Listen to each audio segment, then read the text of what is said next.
Welcome back to Proclaim Liberty as we are discussing principles of liberty. Once again, I hope you're memorizing the 28 principles, making them a part of your thinking in your life.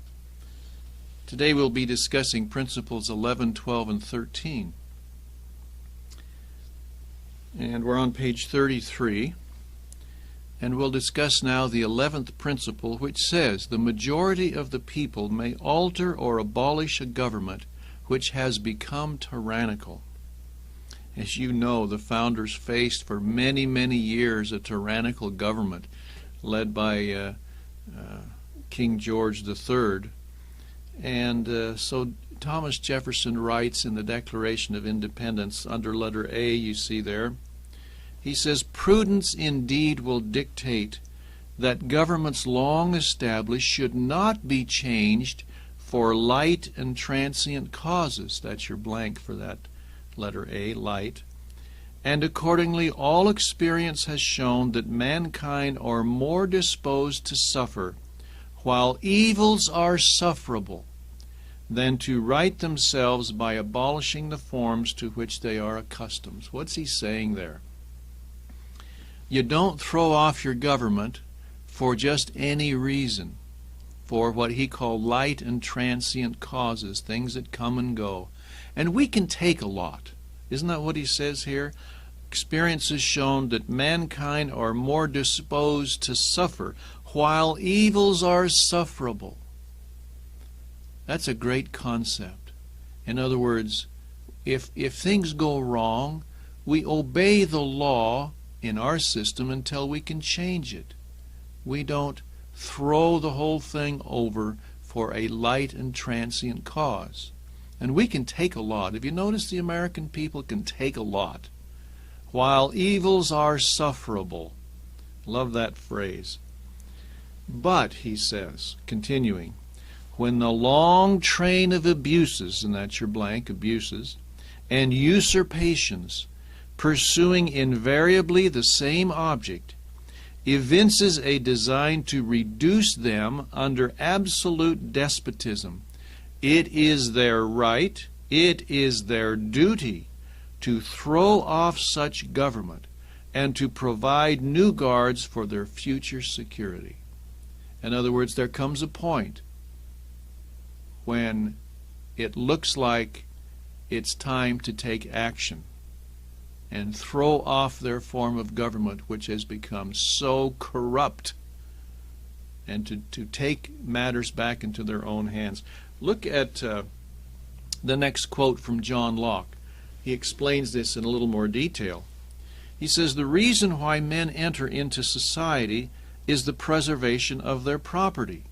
Therefore, whenever the legislators endeavor to take away and destroy the property of the people, or to reduce them to slavery under arbitrary power, they, the officials of the government, put themselves into a state of war with the people, because this is not what the people intended when they elected them, who are thereupon absolved from any further obedience, and are left to the common refuge which God hath provided for all men against force and violence. Whensoever, therefore, the legislative shall transgress this fundamental rule of society, and either by ambition, fear, folly, or corruption, endeavor to grasp themselves or put into the hands of any other an absolute power over the lives, liberties, and estates of the people, by this breach of trust, they, the government officials, forfeit the power the people put into their hands, and it devolves to the people, who have the right to resume their original liberty and provide for their own safety and security. Do you see that doctrine? John Locke says it very well. So in letter C, it's important to recognize that the government was established, of course, by the majority. And only a majority can authorize an appeal to arms against the government.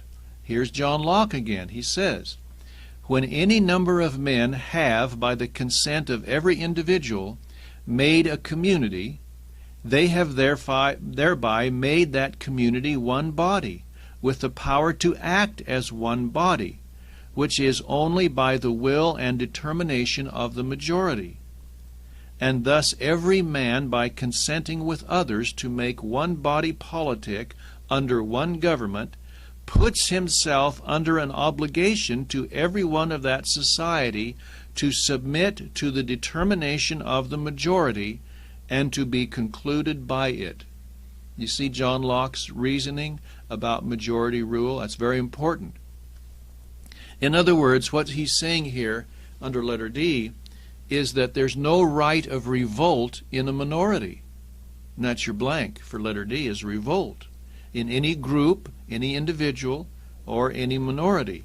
Only in a majority. The majority has the right to change or alter the government. Do we understand this?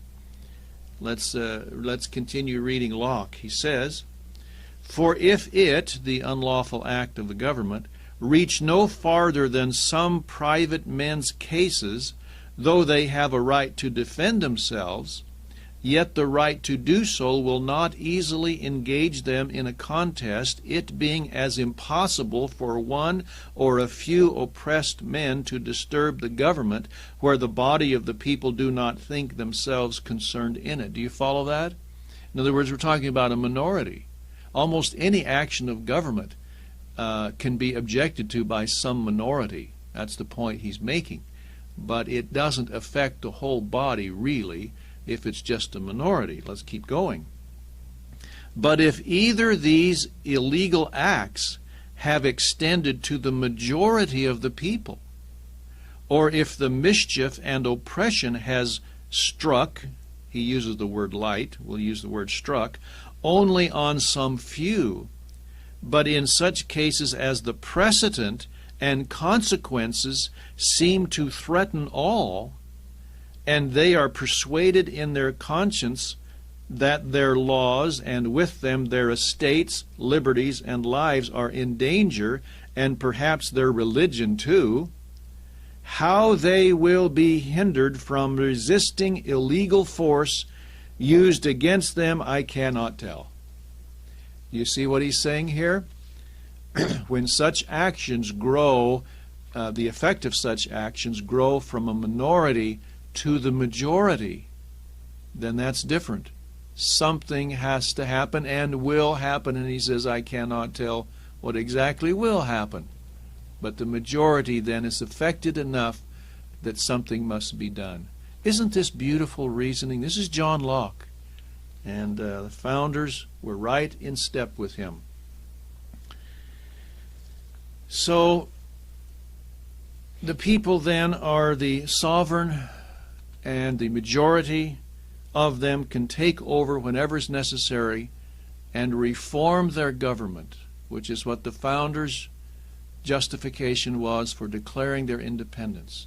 So the next principle is, naturally, what kind of government shall we have as we restore governmental authority and power to the people? What kind of government should we have? And that brings us to principle number 12 on page 35, which says the United States of America shall be a republic. This principle, of course, is highlighted in the Pledge of Allegiance, which we in our school recite every morning, and hopefully you recite it often. I pledge allegiance to the flag of the United States of America and to the republic for which it stands. Not a democracy, to the republic. And the founders were very aware of different types of governments. Let's talk about a democracy, first of all, under letter A. Theoretically, a democracy requires full participation of the masses. In other words, there are no representatives of the people. All the people have to make all the decisions all the time on all the laws. This has never really worked out very well in history because people don't want to do that. People have other things to do. They have work, they have other interests. They get bored with the details of lawmaking. People just don't want to do that. The Greeks proved that a democracy really won't work for a large group of people. And eventually, democracy, the founders knew, ends in tyranny. And that's your blank for letter A. A democracy is particularly unwieldy and inefficient as the population grows. On the other hand, a republic is made for a large country. And so let's look at James Madison as he expresses himself in the Federalist Papers about democracies. He says, democracies have ever been spectacles of turbulence and contention, have ever been found incompatible with personal security or the rights of property, and have in general been as short in their lives as they have been violent in their deaths. How do you like that? He goes on and he says, a republic, by which I mean a government in which the scheme of representation takes place, opens a different prospect and promises the cure for which we are seeking. Do you see the founders' search for an ideal society? Not a democracy, but a republic. Madison went on later to explain how the United States could not possibly confine itself to the limitations of a democracy. He says, in a democracy, the people meet and exercise the government in person. In a republic, they assemble and administer it by their representatives and agents. A democracy, consequently, must be confined to a small spot. A republic may be extended over a large region. And it's interesting that in recent years, since what historians have called the Progressive Era, the beginning of the 1900s, the United States has been called a democracy. Wasn't so in the days of the founders. That was a word that was a whole different system, a system that always ended in tyranny. But the word democracy became somewhat popular to be used in the so-called Progressive Era, and professional politicians with questionable ambitions discovered they could gradually dismantle this whole idea of a republic by using the word democracy and beginning to influence the people to think that that's what we were from the beginning. And how did they do that? Under letter C, it's all for the sake of the people. Wouldn't it be more democratic if this happened or that happened? Wouldn't it be more democratic? Wouldn't it be more democratic to elect senators by the people? Do you see that? That's all Progressive Era stuff. All talk of democracy. Wouldn't it be more democratic to turn the control of our money system over to the people who really know money, the wealthy bankers? Wouldn't it be more democratic to go help people in the whole world have freedom? That's what we need to do, so we became the policemen of the world. Do you see this, folks? This term democracy has been used to appeal to the people without the people really knowing that a democracy always leads to tyrannical government, which I think over the last 100 years has proven to be the case. What's interesting is that even Hitler and Stalin used these very same tactics, telling the people that what they were doing is for the good of the people, which is what democracy really means, for the people. Modern history, I'm sure you know, demonstrates that a demagogue can easily destroy a republican form of government by advocating democratic socialism. Socialism, you remember, is government control or ownership of all the means of production and distribution. And democratic socialism means that people actually vote for those kinds of people and that kind of thinking. That's what happens when you get the ultimate abuses of democracy going. Well, preserving a republic is very difficult. Hence you have the statement attributed to Franklin at the end of the convention when asked what kind of a government they've given us. A republic, he said, if you can keep it. It's not easy. First of all, you have to understand the principles. But some people say, well, the Constitution was written for a whole different era, when 95% of the people were farming or some rural occupation. Today we live in a highly industrialized society. Wouldn't it be fair to say that the Constitution basically has become obsolete? You've heard of that argument, haven't you? Well, there was probably no statement that would have set off the fireworks in the minds of the founders louder than this. And here is their answer in Principle 13, which says, a constitution should be structured to permanently protect the people from the human frailties of their rulers. And the question that the founders grappled with in the convention was, how can you have an efficient government and still protect the freedom and unalienable rights of the people? That was a very delicate path that the founders went down. How do you give the government enough authority to be efficient and still protect the rights of the people from the government servants becoming rulers and taking advantage of the people?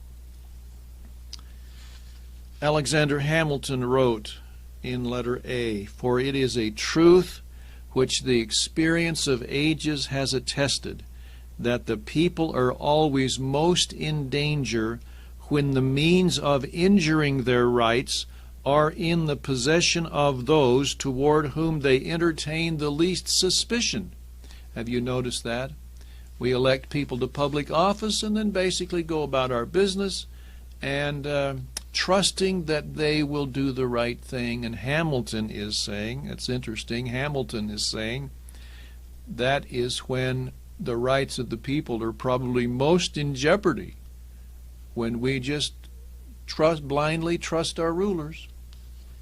Under letter B, I think we can agree that our 200 years of experience in American history has demonstrated that the people need to look even more and keep even more watchful eye on the rulers, on our rulers, than ever before.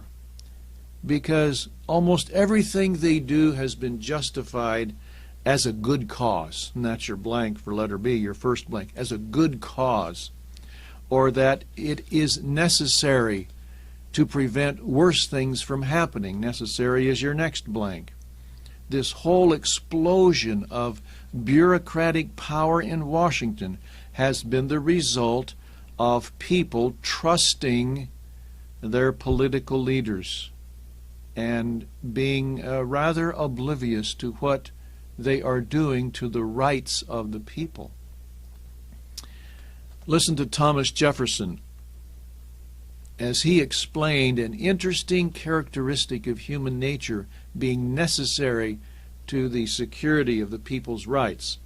He said, "It would be a dangerous delusion were the confidence in the men of our choice to silence our fears for the safety of our rights. That confidence is everywhere the parent of despotism." Do you see what he's saying here? Just having blind confidence in our rulers is what leads to despotism and tyranny. Now I want you to look further at what Jefferson says, because he points out a characteristic of human nature that is essential to good government. Let's go on further with his quote. He says, "Free government is founded in jealousy and not in confidence." How do you like that? Some people think it's bad to be jealous, and Jefferson is saying that's the very foundation of protecting our rights, is to be jealous of them. We say again, with him. Free government is founded in jealousy and not in confidence. It is jealousy, and that's your blank, it is jealousy and not confidence which prescribes limited constitutions to bind down those whom we are obliged to trust with power, that our Constitution has accordingly fixed the limits to which, and no farther, our confidence may go. Isn't that beautiful explanation? And then he says further, in questions of power, then, let no more be said of confidence in men, but bind him down from mischief by the chains of the Constitution. And I'm telling you, the study of these chains of the Constitution reveals that nearly every chain, every one of those limiting, constricting provisions of the Constitution has been violated over the last 100 years. So is it any wonder then that we see what's happening today? Look at Madison. He said, it may be a reflection on human nature that such devices as the constitutional chains should be necessary to control the abuses of government.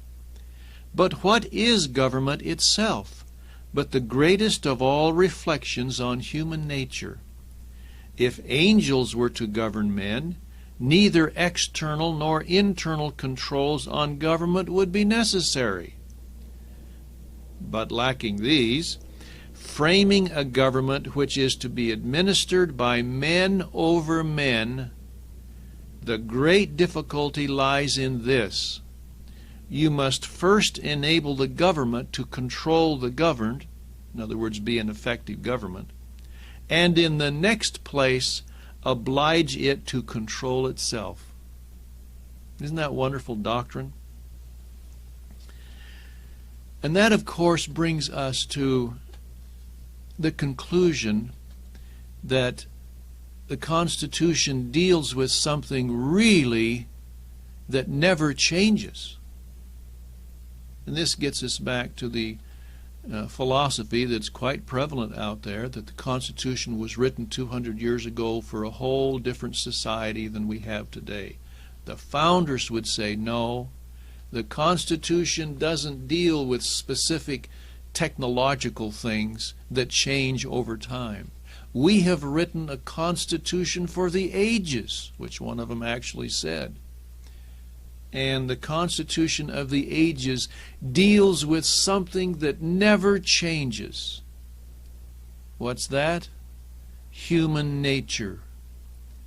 The tendency of a person, once he gets a little power, as he supposes, will then begin to exercise more and more power over people if he's not watched very carefully. Did you get your blank there? Constitution deals with something that never changes, and that is human nature. Nature is your blank. Well, where are these encroachments most likely to come? Where is evidence that these abusive rulers, if they take unto themselves more and more power, where are they most likely to attack? You ever asked yourself that question? Is there some basic right which aspiring and aggrandizing politicians seek to destroy first? The founders knew that there was. Mankind has so many rights that it's difficult to keep an eye on all of them. So the founders said we should especially concentrate on one of them particularly, because all other rights are related to it. And that brings us to a discussion of the 14th principle, which is in the next lesson.